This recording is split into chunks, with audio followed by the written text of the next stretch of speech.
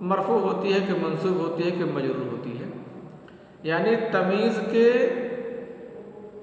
واحد تثنیہ جمع اور اس کا اعراب، اس پوائنٹ پر، اس ایک پوائنٹ پر دھیان دینا ہے۔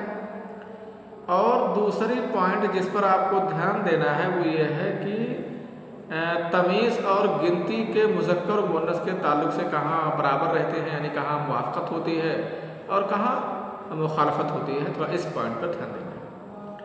اگر آپ ان دو پوائنٹس کو ذہن میں رکھتے ہیں، دو چیزوں پر دھیان رکھتے ہیں اور مشق کرتے کرتے آپ کو کمانڈ ہو جائے گا اس پر، تو آپ کو کبھی